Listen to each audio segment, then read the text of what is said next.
Vamos a comenzar con una nueva serie el día de hoy y le puse por nombre el bautismo en el Espíritu Santo. Esta será la primera enseñanza que se llamará Lo primero es siempre la regeneración. Vamos a ver qué es lo que puso el Espíritu Santo en mi corazón para esta mañana. Vayan abriendo sus Biblias en el Evangelio de Juan, capítulo 3, versículo 3. Miren, hermanos, la regeneración o segundo nacimiento ocurre cuando Dios produce un nuevo nacimiento en el centro mismo del ser del nuevo creyente. En Juan capítulo 3 vemos una maravillosa historia acerca de un fariseo que se llamaba Nicodemo. Este era uno de los altos dirigentes de la secta de los fariseos. Y era una persona judía que guardaba estrictamente la ley y los ritos religiosos. Pero al parecer, él nunca halló verdad ni satisfacción en su religiosidad. Y esa noche decidió acudir a nuestro Señor Jesucristo. Y vamos a ver qué es lo que ocurrió, hermanos. En Juan 3:3 dice: respondió Jesús y le dijo: de cierto te digo, el que no naciere de nuevo no puede ver el reino de Dios.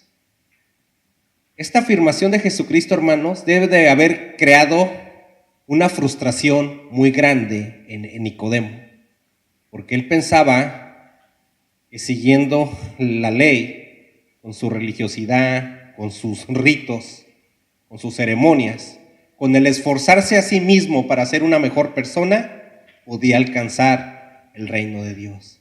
Pero cuando Jesucristo le dice que el que no naciere de nuevo no podrá ver el reino de Dios, él se perturbó y le contesta en el versículo 4 y le dice a Jesús: ¿cómo puede un hombre nacer siendo viejo? ¿Puede acaso entrar por segunda vez en el vientre de su madre y nacer? Jesús respondió: de cierto te digo, que el que no naciere de agua y del Espíritu no puede entrar en el reino de Dios. Lo que es nacido de la carne, carne es, y lo que es nacido del Espíritu, Espíritu es. No te maravilles de que te dije, os es necesario nacer de nuevo. Imagínense, hermanos, cómo estaba Nicodemo.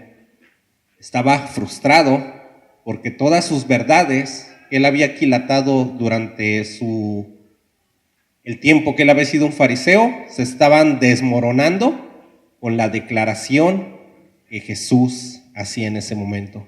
Vamos a el punto 1. Esto está en Efesios 5:25. Este es el punto 1, hermanos. Nosotros somos lavados y regenerados por la palabra que es Cristo. En Juan 15:3, Jesús dice que ya vosotros estáis limpios por la palabra que os he hablado.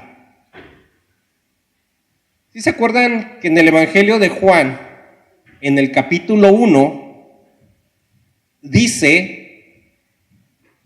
que Dios era el verbo, ¿verdad? ¿Sí se acuerdan, verdad? El verbo era en el principio y el verbo era Dios. Ok, la palabra verbo viene del griego logos, y logos significa palabra. Entonces, la palabra es Cristo. ¿Quién es la palabra? El mismo Dios es la palabra. Entonces, hermanos, en el capítulo 3 nos está hablando de el agua. Algunas personas, incluso algunos teólogos, insisten en que nacer de agua en el capítulo 3 se refiere al bautismo físico en agua. Pero déjenme decirles, hermanos, que la Biblia va más allá y atribuye una importancia mayor al significado de esta expresión. Aquí voy a hacer una aclaración porque esta enseñanza yo ya la había enseñado antes y se me hace que no se comprendió bien. Yo nunca he dicho que el bautismo en agua es un acto superficial o que es poco necesario. Yo jamás he dicho eso, porque si Jesús se bautizó y Dios manda que te bautices, es porque es necesario e indispensable. Dios no va a poner algo innecesario en su santa palabra. O sea que es una orden bautizarse, no es si tú te quieres bautizar, te tienes que bautizar. Es un mandamiento bautizarse, porque es la declaración física que haces que eres una criatura de nuevo, es la manifestación física de que eres salvo. Entonces, aquí no hay que si quiero, que si no quiero bautizarme. Te tienes que bautizar porque Dios dice que te bautices. Y es el inicio en el cristianismo. Pero, en Juan 3, cuando está hablando del agua, no se está refiriendo al bautismo, se está refiriendo a la palabra. Que la palabra es la que te limpia. Vamos a ver un ejemplo en Efesios 5:25. El apóstol Pablo dice: maridos, amar a vuestras mujeres, así como Cristo amó a la iglesia. A ver, hombres, ¿cómo tienen que amar a sus esposas? Como Cristo amó a la iglesia. ¿Cuánto amó Cristo a la iglesia? Dio su vida por la iglesia. Entonces eso que por ahí alguien diga, no, a las mujeres ni todo el amor ni todo el dinero. ¿De dónde viene eso? De Guatemala. ¿De dónde vendrá eso? De México. De Veracruz, seguro, ¿eh? ¿De dónde viene eso? ¿Saben de dónde viene? Del diablo. De ahí viene, de la cueva del mismísimo infierno. De ahí viene eso. Porque la Biblia dice que la tienes que amar como Cristo amó a su iglesia. Imagínense, hermanos, con su vida. O sea que con tu vida tienes que amar a tu esposa. A ver, mujeres, ¿a quién le gustaría que las amen con su vida? Alcen su mano. ¿A nadie? Hermanas. Ahí aquí sí levantaron su mano. Claro que a las mujeres les agrada que las amen hasta con su vida. Por eso se tienen que agarrar a un cristiano. Nada más por eso. Porque si no se agarran a un cristiano, como a los 2 años les van a decir, fíjate que no somos compatibles. Ni que fueran programas de computación, hermanos, para que no fueran compatibles. Por eso es importante que se casen con un cristiano. Pero ese no es el punto, en este caso, al que yo quería llegar. Entonces, dice, así como Cristo amó a la iglesia y se entregó a sí mismo por ella para santificarla, habiéndola purificado en el lavamiento del agua por la palabra de Dios. ¿Se fijan, hermanos? Entonces, hermanos, entre más leas la Biblia y más medites en la Biblia y más la apliques a tu vida, más te purificas y más te lavas. Te limpias, te limpias, te limpias. ¿Por qué? Porque la Biblia va a cambiar tus pensamientos y va a hacer que te quiebres y va a hacer que te humilles y le entregues tu corazón a Cristo y todos los días mediante la oración te estés limpiando, limpiando, limpiando, limpiando, limpiando con la palabra de Dios. ¿Quién es la palabra de Dios? Es Jesucristo mismo en persona. ¿Estamos? Bueno, hermanos, entonces vamos otra vez un poquito para atrás a la conversación que tenía Nicodemo con nuestro Señor Jesucristo. ¿Se imaginan cómo estaba el fariseo, verdad? Estaba en shock. ¿Nacer de nuevo? Y Jesús en Juan 3:14 le dice, y como Moisés levantó la serpiente en el desierto, ¿sí se acuerdan de la serpiente en el desierto, verdad? Acuérdense que el pueblo israelita era desobediente y se quejaba de todo. Pero aquí los cristianos no nos quejamos, ¿verdad, hermanos? Aquí los cristianos nos quejamos. Cuando hay que servir a la iglesia, hay que servir sin quejarse, hermanos, porque si no vamos a estar como los israelitas. Y como se quejaban tanto, Dios les envió ¿qué? serpientes y los mordían. ¿Y qué creen que pasaba cuando los mordían? Pues se morían.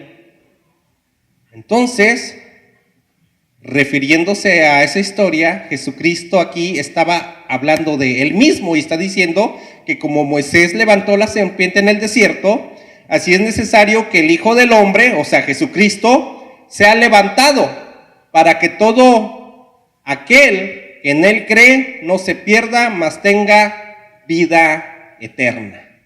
Entonces, hermanos, solamente a través de la palabra del Dios viviente que es Jesucristo, a través de su sangre preciosa, somos limpios y podemos gozarnos de la vida eterna. ¿Quién ya se está gozando de la vida eterna, hermanos? Pues déjenme decirles que algunos no parecen. Tenemos que meditar en la palabra, hermanos. Tenemos que gozarnos porque ya somos eternos en Cristo Jesús, nuestro Señor. Vamos a ver el punto 2. Vámonos rápido porque esta enseñanza es muy larga. Punto 2 está en Ezequiel, capítulo 36, versículo 26. El punto 2 es este, hermanos. Jesús dijo que nacemos de nuevo de agua, o sea, de la palabra y del Espíritu. Pero aquí surge una pregunta. Entonces, ¿qué hace el Espíritu? Ya sabemos qué hace la palabra. Ya sabemos qué hace el agua, pero no sabemos qué hace el Espíritu. Ezequiel nos muestra de una manera maravillosa qué hace el Espíritu. Dice Ezequiel 36, 26. Os daré corazón nuevo y pondré espíritu nuevo dentro de vosotros. Y quitaré de vuestra carne el corazón de piedra, y os daré un corazón de carne. El corazón de piedra, hermanos, se está refiriendo a un corazón muerto. La gente cuando no conoce a Jesucristo están muertos en sus delitos y pecados. ¿Cierto? Pero el Espíritu, hermanos, te va a dar un corazón nuevo, un corazón renovado. Por eso cuando Jesucristo a sus discípulos en Juan 16, 8 les dice, cuando venga el Consolador los convencerá de pecado, o sea, va a convencer a ese corazón de piedra que es un pecador. Porque acuérdense que todo el mundo que no está en Cristo es un pecador, sin salvación. ¿Estamos? Por ejemplo, cuando Abraham iba a sacrificar a su hijo Isaac, Isaac merecía morir. Piénselo bien, piénselo bien. ¿Isaac era un pecador? Sí merecía morir, claro que merecía morir. ¿Estamos? Entonces, cuando lo iba a sacrificar, Dios, lleno de misericordia, le dice con un ángel a Abraham, ¡hey! No lo hagas. Ahí está el sacrificio. Y ponen un cordero. Entonces el cordero muere por Isaac. Pero Isaac merecía morir, claro que merecía morir. Pregunta, ¿quién no está en Cristo merece morir? Claro que merecen morir. ¿Por qué? Porque están en sus delitos y pecados sin un salvador, sin un salvoconducto. Fíjense, hermanos, ¿cómo es esto? A veces no comprendemos qué grande es la sabiduría de Dios. Y a veces con los temblores, con los huracanes, con tantas cosas que pasan, decimos, ay, si yo fuera Dios, yo haría esto. Imagínense, hermanos. Veamos cómo hemos llevado la vida en el pasado. ¿Y tú crees que tú podrías manejar el universo? Si a veces la relación con tu hijo, con tu esposa, no la puedes llevar, imagínate manejar el universo. Nosotros no le podemos decir qué hacer al Creador, hermanos. Pero Él sacrificó a su hijo, le dio muerte de cruz. Algo que para los humanos era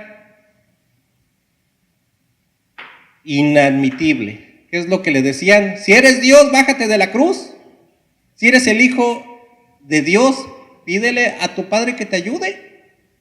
¿Por qué? Porque el humano no podía ver lo que eso significaba. Pero 2000 años después nosotros vemos que era el salvoconducto a la salvación. Entonces, el Espíritu Santo te va a convencer a ese corazón de piedra que es un pecador. Lo va a convencer que necesita vivir en la justicia de Dios.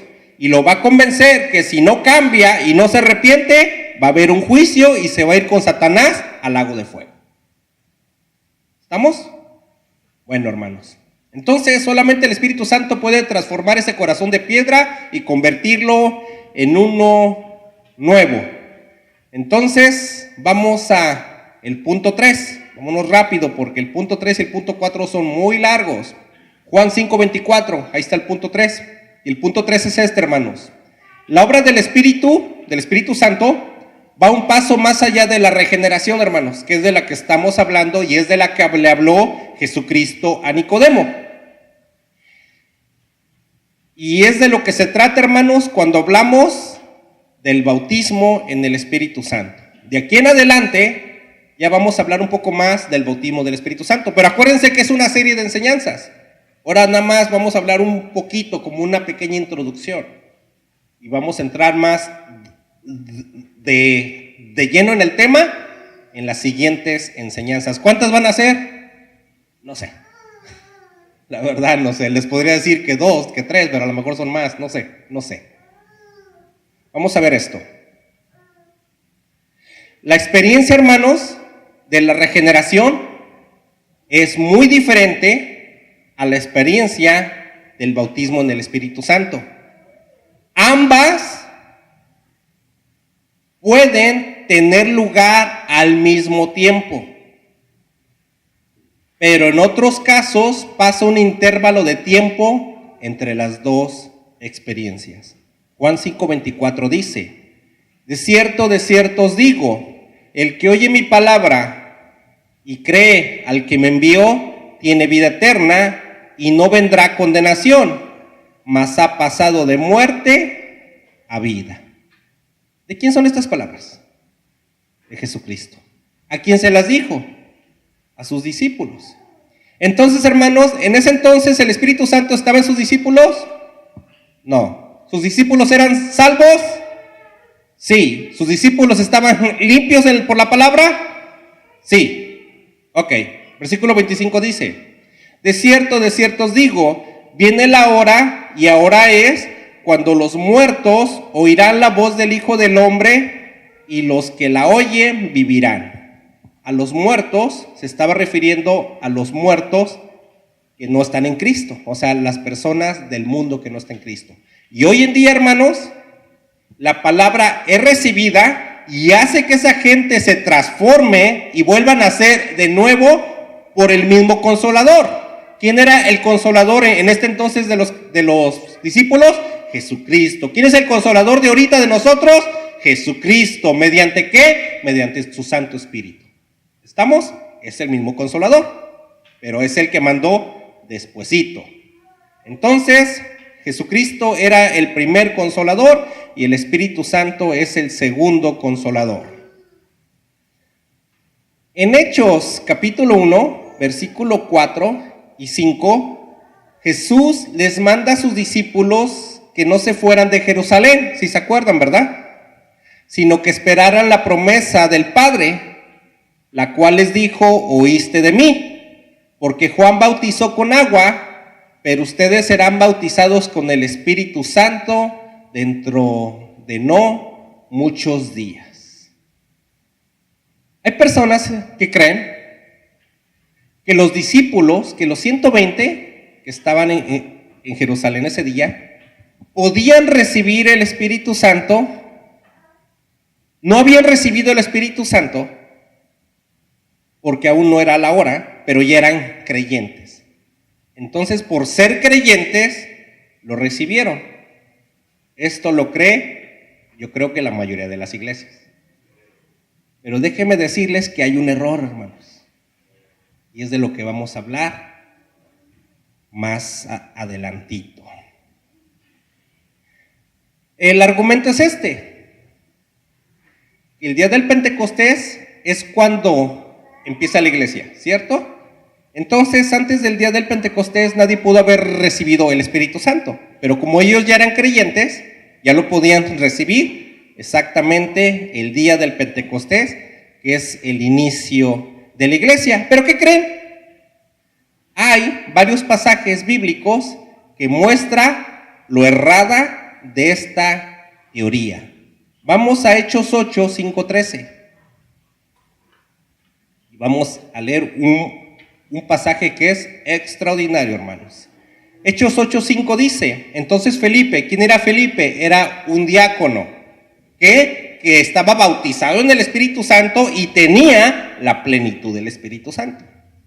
Felipe dice que descendió a la ciudad de Samaria, les predicaba a Cristo y la gente unánime escuchaba atentamente las cosas que decía Felipe, oyendo y viendo las señales que hacía.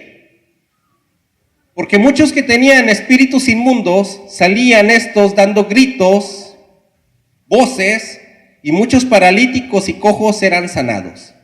¿Cómo eran sanados, hermanos? ¿Por el poder de quién? ¿De Felipe o del Espíritu Santo? Del Espíritu Santo. Entonces eso es lo que nos muestra la plenitud del Espíritu Santo con la que tenía Felipe. En el versículo 8 dice: así que había gran gozo en aquella ciudad. Imagínense si no iban a estar contentos, hermanos. Estaban siendo sanados de sus enfermedades, de los espíritus malignos. El versículo siguiente dice: pero había un hombre llamado Simón, que antes ejercía la magia en aquella ciudad, y había engañado a la gente de Samaria, haciéndose pasar por algún grande. A este oían atentamente todos, desde el más pequeño hasta el más grande, diciendo: este es el gran poder de Dios. Y le estaban atentos, porque con sus artes mágicas les había engañado por mucho tiempo. Pero cuando creyeron a Felipe, que anunciaba el evangelio del reino de Dios y el nombre de Jesucristo, se bautizaban hombres y mujeres.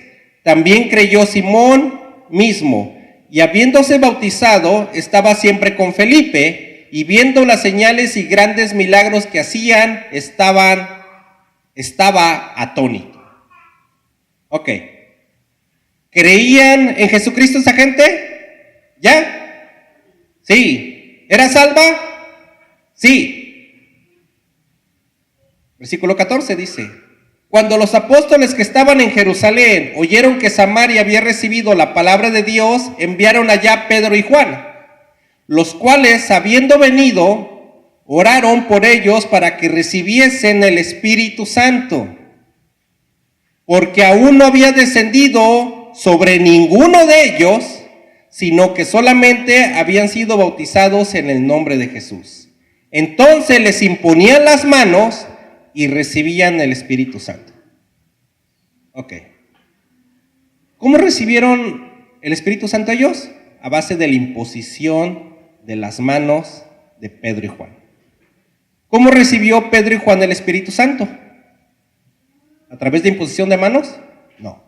El Espíritu Santo llegó con un viento muy recio y con lenguas que parecían como de fuego. ¿Quién se acuerda de la conversión de Saulo? Eso está en el capítulo 9. Saulo iba camino a Damasco.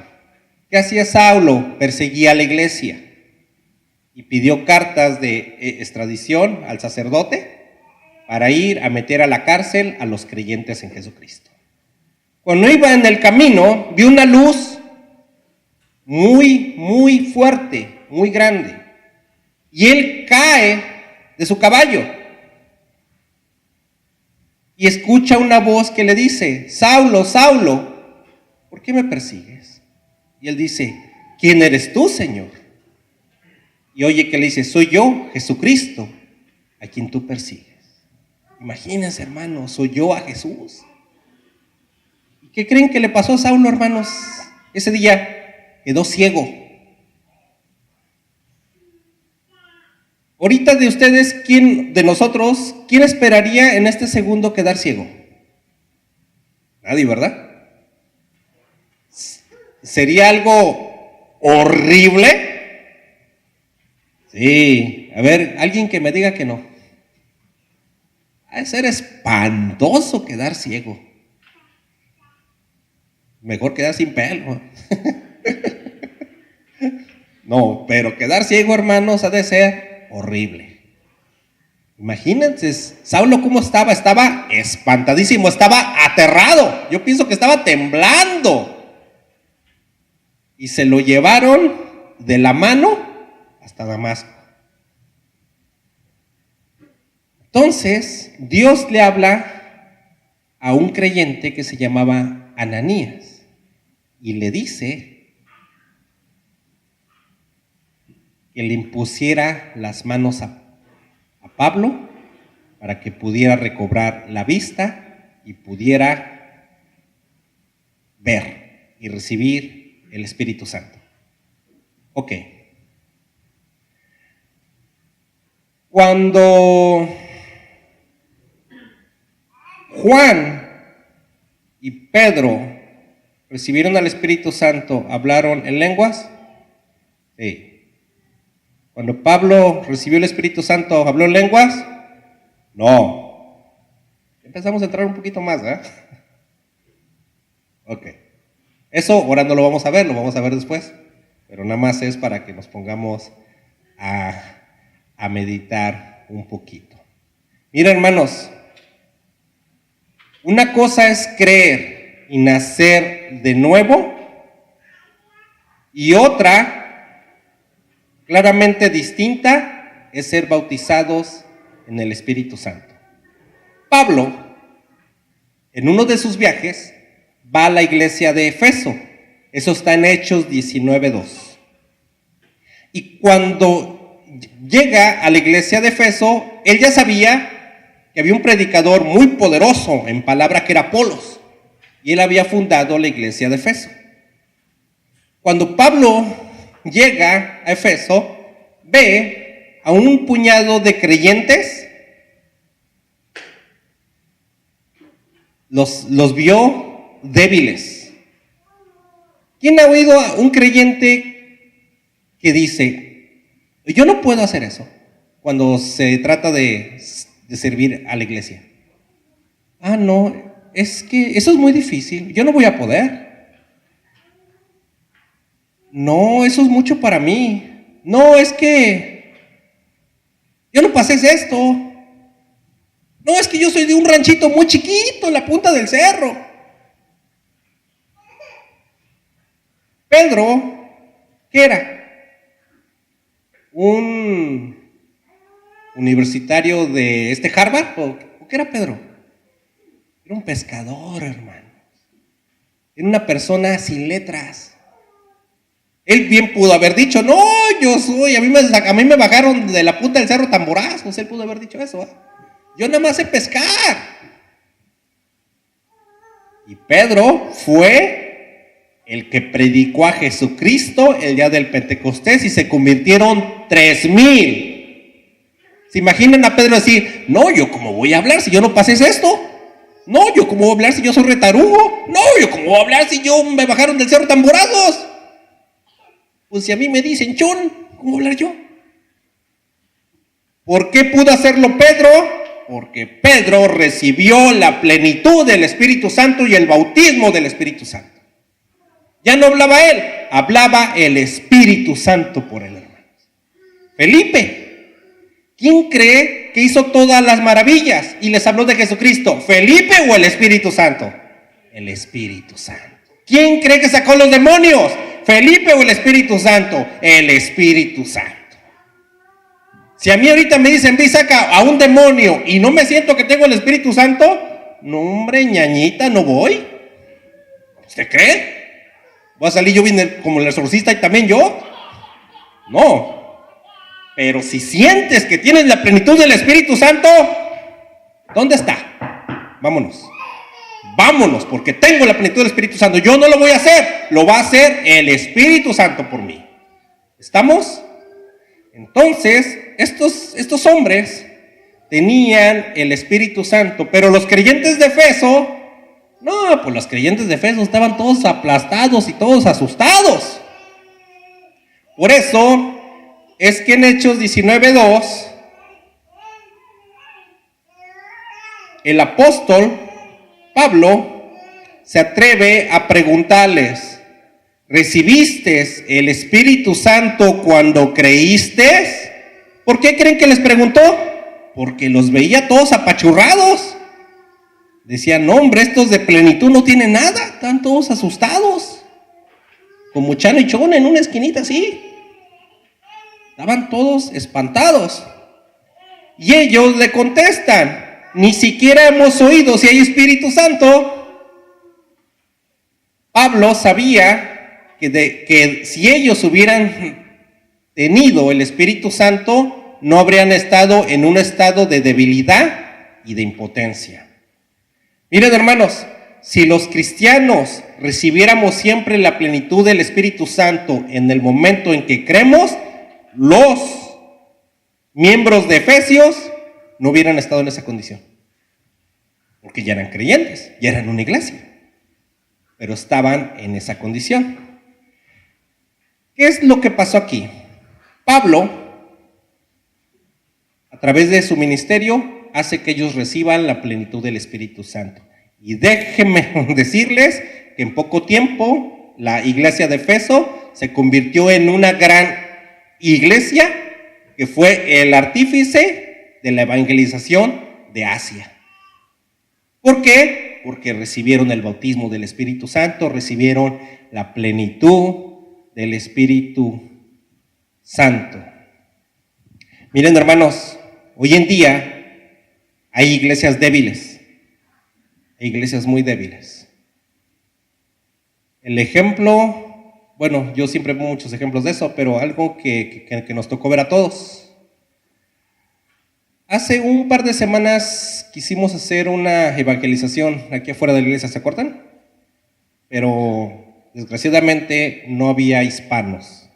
Pero había muchos gringos, ¿se acuerdan, verdad? ¿Cuántos gringos habría? ¿Como unos 1000? Fácil, vinieron como unos 1000 que no conocen a Cristo. ¿Vieron a los hermanos americanos cómo estaban? Estaban como los de Efesos. Nada más los veían pasar. Estaban apagados, hermanos. Por eso la iglesia americana se está muriendo. La semana pasada tuvieron 343 miembros. Hace 10 años, déjenme decirles que casi tenían 1000. ¿Por qué? Porque la plenitud del Espíritu Santo no está, hermanos. ¿Son salvos? Claro que son salvos. Son unas excelentes personas. Yo las amo. Son excelentes personas. Son buenas personas, hermanos. El corazón ya no lo tienen hecho una piedra. Ya tienen a Cristo en su corazón. Pero déjenme decirles que no tienen la plenitud del Espíritu Santo. Y la iglesia de Efesos estaba en esa condición. No tenía la plenitud del Espíritu Santo. Estaba enferma, triste, débil. Si hoy en día, hermanos, alguien hay aquí, o por el internet alguien me está escuchando, que se siente deprimido o deprimida, que se siente inferior a los demás, que tiene una seguridad de este tamañito y que cree que no puede servir a la iglesia, déjeme decirle que tiene que orar. Tiene que orar mucho para despertar en esa persona un deseo. El deseo de recibir la plenitud del Espíritu Santo. Porque solamente la plenitud del Espíritu Santo va a poder transformar esa persona que se esconde en un tigre, en un águila, que sirva a la iglesia de corazón, con valentía y con empuje. Porque cuando tenemos al Espíritu Santo, hermanos, se acabaron los pretextos. ¿Ustedes piensan que Pedro tenía pretextos? ¿Ustedes piensan que Pablo tenía pretextos? ¿Que Juan tenía pretextos? No, hermanos. ¿Saben cómo murió Pedro? En una cruz, volteado de cabeza. O sea que si ustedes ven el símbolo de una cruz de cabeza, no vayan a decir como una vez oí a uno por ahí, es un símbolo del diablo. Dice, ¿cuál símbolo del diablo? Si esa cruz incluso está en el Vaticano, y no es un símbolo del diablo, es la cruz de Pedro. ¿Por qué? Porque lo crucificaron de cabeza. ¿Saben por qué no lo crucificaron como a Jesús? Porque él dijo que él no merecía morir como su Señor. Dijeron, no, pues entonces te volteamos de cabeza, pues. ¿Ven eso? Y los cristianos del primer siglo, déjenme decirles, hermanos, que los romanos los odiaban. Había un emperador muy famoso que era el emperador Nerón. Él los odiaba a los cristianos. Y agarraba unas estacas, hermanos, y por las pompis se las encajaba y se las sacaba por la boca. Lentamente, para que gritaran. ¿Y saben qué hacía el hispano? El cristiano cantaba. Y no lo podía creer. Decía, pues préndale fuego, vamos a echarle petróleo. Órale, con fuego. ¿Y saben qué hacía el cristiano? Cantaba. Yo no los puedo oír cantar, decían Nerón. Los odio porque no me piden clemencia.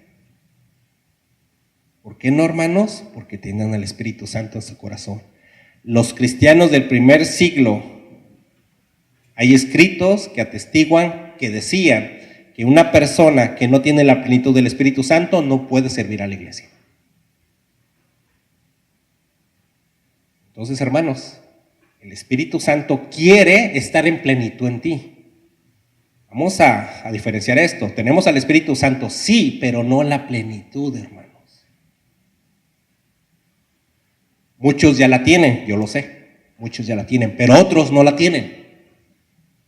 Entonces, hermanos, se tiene que desear con todo tu corazón tener la plenitud. ¿Se puede perder la plenitud? Sí se puede perder. Yo la perdí.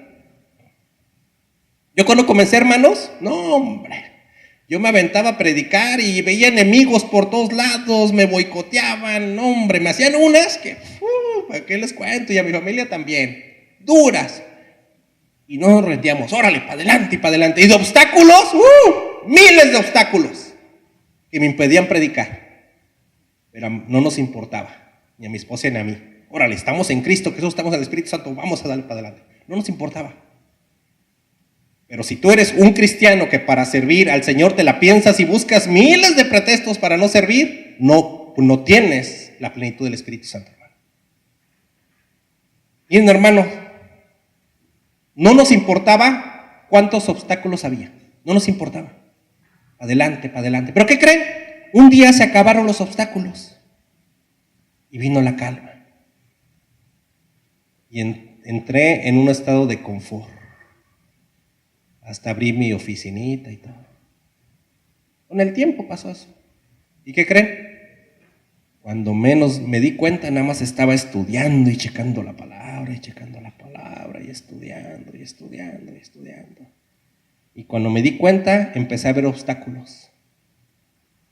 Esto no se puede por esto, y esto no se puede por esto. Y un día me di cuenta que ya no tenía la plenitud. Dije, la perdí. Y ya quería hacer algo, no, mañana, no, es que puede pasar esto. Una clase, no, y si se me infarta un hermano, yo no soy doctor, no. O sea, a todo le veía pretexto ya. ¿Y qué creen que hice, hermanos? Me empezó a asustar el ministerio. Y dije, no, yo no soy para el ministerio, yo no sirvo, tartamudeo, soy el peor, no, yo no le hago para esto. Entonces lloré, le pedí perdón a Dios y empecé otra vez a orar. Y un día, hermanos, llegó. Pero yo ya no la esperaba, yo seguía orando, y levantaba mis manos y se me caían y las levantaba y yo casi chillando porque una hora estar así, hermanos. ¡Ay! Un día llegó, hermanos, Y lo que nunca me había pasado, hermanos, ese día hablé lenguas. Yo nunca había hablado lenguas.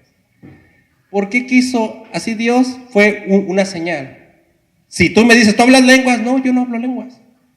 Yo creo que hablar lenguas es un don. Es lo que yo creo, ¿verdad? Hablar lenguas no. Pero que tú puedes hablar lenguas, claro que puedes hablar lenguas, como una señal que te da Dios. No se te queda como un don. Por ejemplo, tú puedes orar por un enfermo y hacer una sanación milagrosa, aunque no tengas el don de la sanidad. Tú puedes sacar un demonio a una persona, aunque no tengas el don de sacar demonios. Porque lo hace el Espíritu Santo, hermano. ¿Estamos? Entonces, hermanos, volví a recibir la plenitud del Espíritu Santo. Y déjeme decirle que la pierdes en un segundo si te descuidas. Tienes que estar bien firme en el Señor, bien firme en el Señor, hermanos. Vamos a ponernos de pie.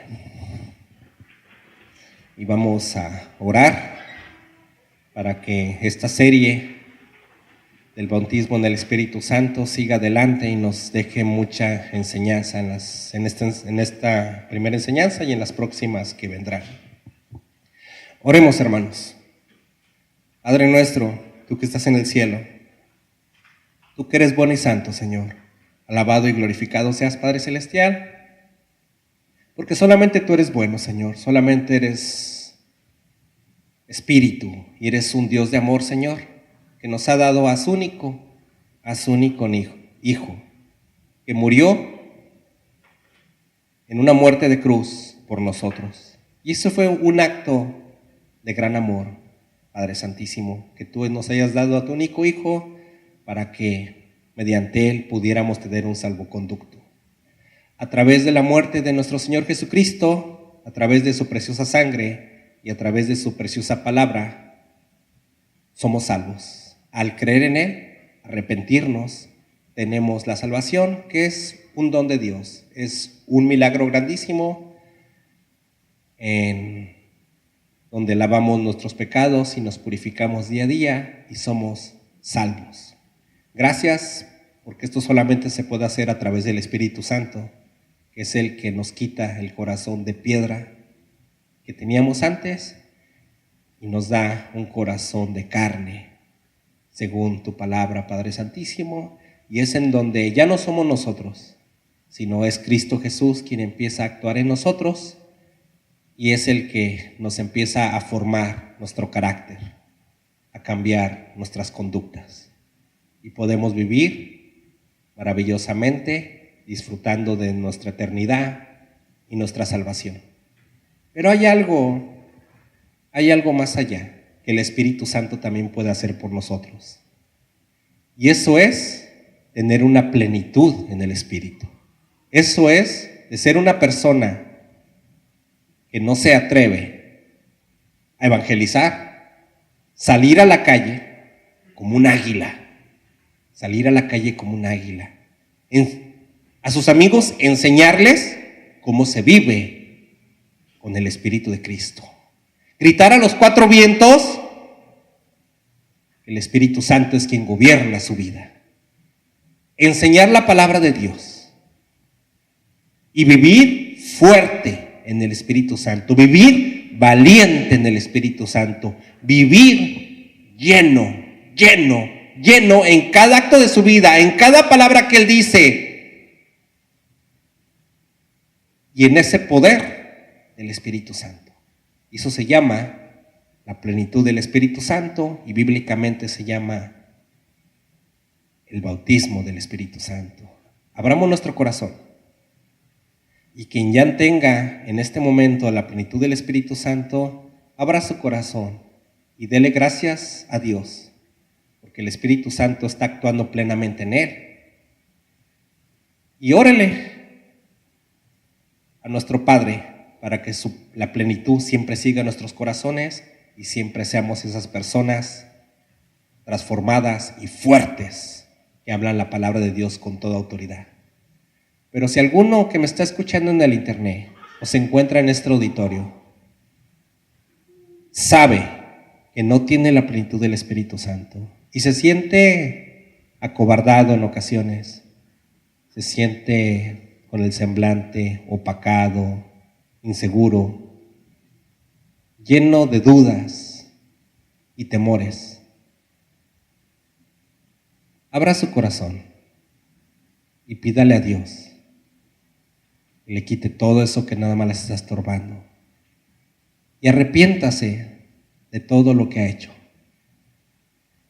Y pídale a Dios a través de Jesucristo que le dé el Espíritu Santo en su plenitud, en su majestuosidad, con todo el poder, para que pueda ser una criatura que marque la diferencia, una criatura que glorifique al máximo a Dios por mediante su vida, y una criatura que evangelice y sirva a la iglesia como un pilar fuerte y transformador, para que se conviertan cada vez más personas, para salvar cada vez más almas, para arrebatarles esas almas al diablo y llevarlos a Cristo Jesús, nuestro Señor. Te oramos, Señor, y te agradecemos por esta primera enseñanza. Te pedimos bendición para los presentes, en el nombre de nuestro Señor Jesucristo. Amén.